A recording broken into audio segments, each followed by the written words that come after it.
ఉత్పత్తి ప్రకరణం 3వ కథ. బంధ మోక్షములు. బంధము అంటే ఏమిటి? ద్రష్ట యొక్క ప్రతిబింబ చైతన్యమునకు బాహ్యంలో ప్రాప్తిస్తున్న ఈ దృశ్యములకు గల సంబంధమునే బంధము అంటున్నాం. ఈ ద్రష్ట దృశ్య భావముచే బంధింపబడుతున్నాడు. దృశ్యము తొలగటం జరిగిందా, బంధం కూడా తొలగిపోతుంది.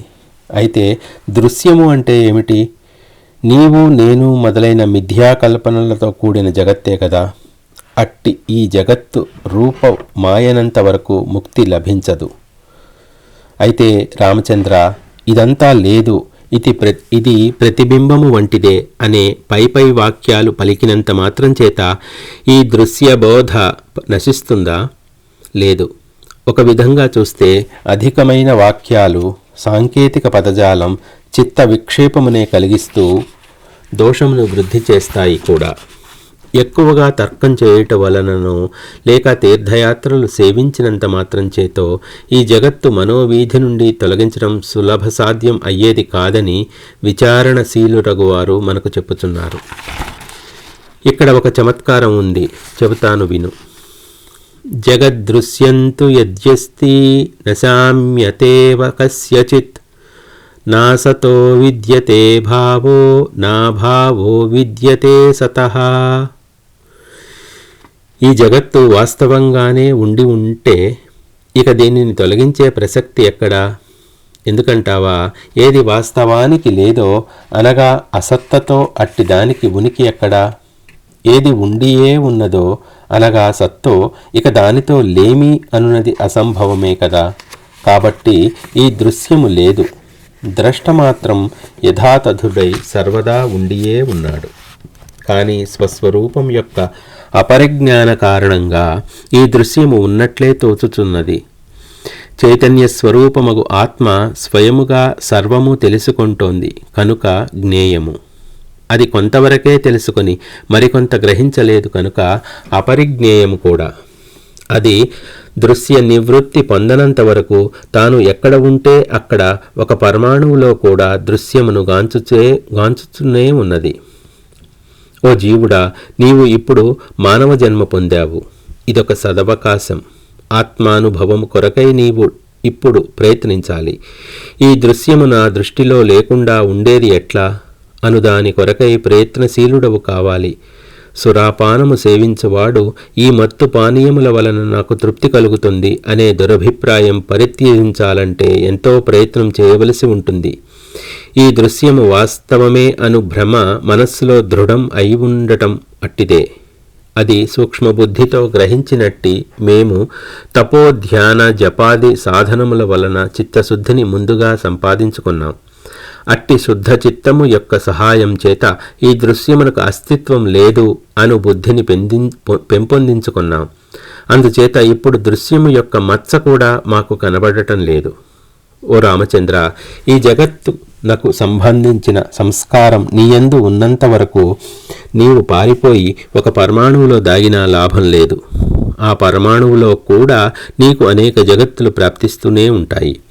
చిత్ స్వరూప దర్పణంలో ప్రతిబింబ పరంపరల వంటి అనేక జగత్తుల అనుభవం తప్పేది కాదు. ఒక అద్దము ఇరుకు చోటలో ఉన్నా లేక ఒక సువిశాల ప్రదేశంలో ఉన్నా ఆయా తావులలో ఉన్నట్టి కొండలు, వాగులు, నేల, ఆకాశం, గోడ మొదలైనవి తనయందు ప్రతిబింబిస్తూనే ఉంటుంది కదా. ఈ చిత్స్వరూప దర్పణం విషయంలో కూడా అంతే జరుగుతుంది. అట్లు ప్రతిబింబించటం వలననే చిత్స్వరూపముగు జీవునికి మాటిమాటికి ఈ జరామరణ దుఃఖములు, జాగ్రత్త స్వప్న సుషుప్తి అవస్థలు కలుగుతూనే ఉంటాయి. శ్రీరాముడు: హే మహర్షి, ఈ దృశ్యము లేదు అని మీరు సిద్ధాంతీకరించుతున్నారు కదా. ఇక మేము ఇందులో పాల్గొనటం దేనికి? సర్వము త్యజించి వేస్తే పోతుంది కదా. కర్మరాహిత్యమును ఆశ్రయిస్తేనే మంచిదా? సమాధి మాత్రమే మమ్ములను ఈ దృశ్యము నుండి కాపాడుతుందేమో. మరి ఈ దృశ్యము మాకు బంధమే కదా. వశిష్ఠ మహర్షి: నిజమే, కానీ నీవు ఇక్కడ గమనించవలసినది ఒకటి ఉన్నది. సమాధి సమయంలో కూడా ఇప్పుడు నేను దృశ్యమును గాంచటం లేదు, దానిని తుడిచివేయుచున్నాను అనే సంస్కారం ఉండనే ఉంటుంది కదా. ఈ సంస్కారము మరలా సంస్కృతి స్మరణమునకు అనువు అయినట్టి ఒక అక్షయమైన బీజమగుచున్నది. మరలా సంసారం ఉద్భవించటానికి ఆ మాత్రం బీజం చాలు. దీనిని బట్టి మనం గ్రహించేదేమిటి? సవికల్ప సమాధి, నేను దృశ్యంను త్యజించి వేస్తాను అను భావన ఉండి ఉన్నట్టి స్థితి దృశ్యనాశనమునకు హేతువు కాగలదని మనం చెప్పలేం. మరి నిర్వికల్ప సమాధి మాటేమిటంటావా? అవును, నిర్వికల్ప సమాధి లభిస్తే చైతన్య రూపమును, నిర్వాణమును కూడా పొందవచ్చు. కానీ నీ దృష్టిలో దృశ్యము ఉన్నంతవరకు నిర్వికల్ప సమాధి లభించేదెట్లా? అసలు సమాధి అంటే ఏమిటి? ఆ సమయంలో జగత్తు యొక్క లేమిచే ఏర్పడు నిశ్చేష్టత వంటిదే కదా. ఒకడు గాఢంగా నిద్రిస్తున్నాడనుకో, అట్టి గాఢ నిద్రలో జగత్తునకు సంబంధించిన ఏ అనుభవం అతనికి ఉండదు. కానీ మేల్కొనిన తరువాత మరలా ఇతఃపూర్వపు ప్రాపంచిక జ్ఞానమంతా వచ్చితే చేరుతోంది కదా. సమాధి నుండి లేచినవాడు మరలా మునుపటిలాగే అంతులేని దుఃఖములతో పరిపూర్ణమై ఉన్న జగత్తులను పొందుతూనే ఉన్నాడు. మరలా దుఃఖములు పొందవలసి ఉన్నప్పుడు ఇక క్షణిక సమత్వ స్థితి లేక సమాధి వలన వచ్చే లాభమేమిటి? నేను నిర్వికల్ప సమాధిని సంపాదిస్తాను, అది ఎన్నటికీ భంగము కాకుండా చూచుకుంటాను. ఆ విధంగా అనంత సుషుప్తితో సమానమైన పవిత్ర బ్రహ్మపదము పొందవచ్చును కదా. ఇక ఈ జగత్తుతో నాకేమి పని? కాబట్టి నేను ఇప్పుడే నిష్క్రియుడను అవుతాను అని నీవు అంటావేమో. ఇటువంటి అభిప్రాయం నీవు వైరాగ్య ప్రకరణంలో కూడా చెప్పావు. కానీ ఈ మనస్సు అనబడే మూల దృశ్యము అంతరంగంలో ఉన్నంత వరకు మహాయోగులు కూడా బాహ్య దృశ్యమును సంపూర్ణంగా రూపుమాపలేకపోతున్నారు. ఈ చిత్తము ఏ పదార్థములపై పొందవలెను అనే రూపమును కల ఆసక్తి కలిగి ఉంటుందో ఆయా విషయములందు జగద్భ్రమ కలిగి ఉన్నట్లే అవుతుంది. ఆ ద్రష్ట లేదు, నేనొక పాషాణమును అని తనను తాను భావించి ఊరుకుంటే మాత్రం ఏమి లాభం? అట్టి కల్పన నుండి తేరుకోగానే మరలా దృశ్యం ఎదురుగా ప్రత్యక్షమై నిలువనే నిలుస్తుంది. పైగా ఇంతవరకు ఏ ఒక్క యోగి యొక్క సమాధి కూడా పాషాణతుల్యమై అనంతకాలం ఉండి ఉండటం లేదు. ఇది పరిశీలకులమగు మా అనుభవం. పోనీ పాషాణస్వరూపమైన స్థితి లేక పరిణామం కలిగి ఉన్నట్టి నిర్వికల్ప సమాధి అనునది ఒక్కటి ఉన్నదనే అనుకుందాం. అది అనంతకాలం స్థిరంగా ఉన్నప్పటికీ ముక్తిని ప్రసాదించజాలదు.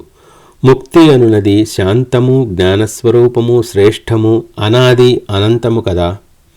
పాషాణము వంటి నిర్వికల్పతత్వములో ఘనీభూతమైన ఆలోచనారాహిత్య స్థితిలో అట్టి ముక్తి లేదు అనేది మా అనుభవం, అభిప్రాయం కూడా. కాబట్టి రాఘవ, ఒకవేళ ఈ దృశ్యమే సత్యమై ఉంటే అది ఎన్నటికీ నశించే ప్రసక్తే లేదు.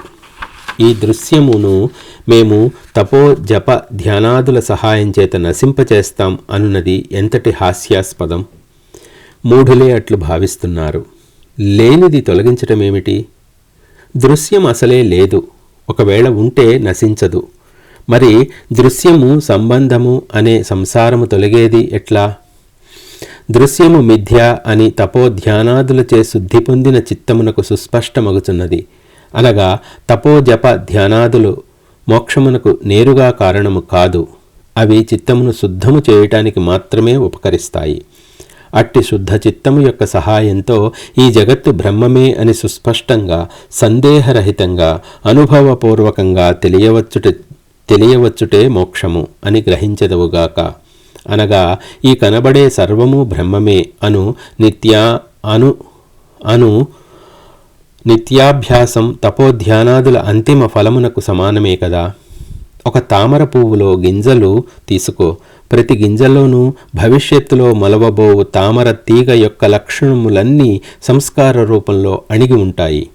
అదేవిధంగా ద్రష్టయందు కూడా దృశ్యము సూక్ష్మరూపమున, సంస్కార రూపమున అణిగి ఉంటుంది. పదార్థములలో రుచి, నువ్వులలో నూనె, పువ్వులలో వాసన దాగి ఉంటాయి కదా. ద్రష్టయందు దృశ్యము కూడా అట్లే ఇమిడి ఉన్నది. కర్పూరం ఎక్కడ ఉన్నా వాసన వెదజల్లుతూనే ఉంటుంది. నేను ఒక జీవుడను అను జీవభావము వహించి ఉన్న చిదాత్మ కూడా ఎక్కడ ఉన్నప్పటికీ తన హృదయంలో దృశ్య జగత్తును పొందుచునే ఉన్నది. స్వప్నము, సంకల్పములు, మనోరాజ్యము ఇవన్నీ ఎక్కడ ఉన్నాయి? ఈ జీవుని హృదయమునందే కదా. అదేవిధంగా దృశ్య పదార్థములు కూడా నీ హృదయమునందే ఉన్నాయని స్వానుభవం చేత గ్రహించదవు. ఒకానొక బాలుడు తన చిత్తము యొక్క వికల్పము చేతనే కొద్దిపాటి చీకటిలో ఒక దయ్యమును చూడటం జరుగుతుంది. గజగజ వణకటం, చావటం కూడా జరుగుతుంది. ఈ దృశ్య పిశాచి ద్రష్టను కూడా అనేక శరీర ప్రాప్తి వినాశనముల రూపమును హింసించుచున్నది. ఒక గింజలో మొలచుట అను స్వభావం దాగి ఉన్నది కదా. ఆ గింజ తగిన నేలను, ఋతువును పొందినప్పుడు మహావృక్షం అవుతుంది. అట్లే చిత్తులో కొని ఉన్న ఈ చిత్తమునందు దృశ్యజ్ఞానము అనునది సంస్కార రూపంలో ఉంటుంది. అది దేశ కాల పరిస్థితులను అనుసరించి వృద్ధి పొందుతున్నది. విత్తనం యొక్క మధ్యలో చెట్టు వెలువరించగల శక్తి ఎప్పటికీ ఇమిడి ఉంటుంది. అయితే ఆ శక్తి అనువైన దేశ కాలములందు లభించినప్పుడు ప్రకటితం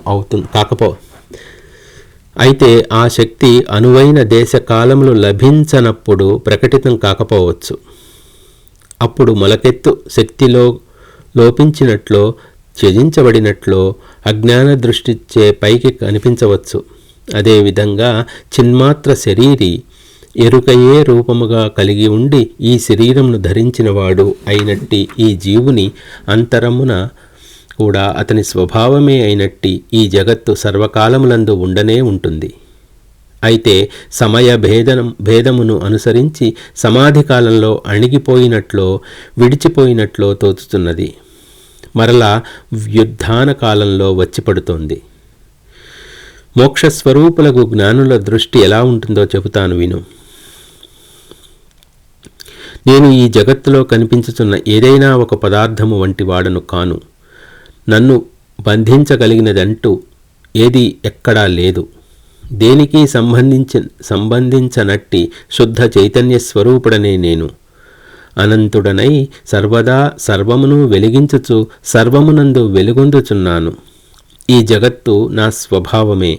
నా గుణములు నేను కానట్లు జగత్స్వరూపుడనగు నేను జగత్తు కూడా అగుటలేదు. అట్టి ఉత్తమ భావనతో భావనారాహిత్యము పొందినవాడై తనను తాను అకర్తగా, అభోక్తగా, నిష్ప్రపంచకుడుగా, అద్వితీయుడుగా దర్శించుతున్నాడు, పూర్ణుడై ఉంటున్నాడు. ఓ ప్రియ రామచంద్ర, ప్రతి జీవి పూర్ణుడే అయి ఉన్నాడు.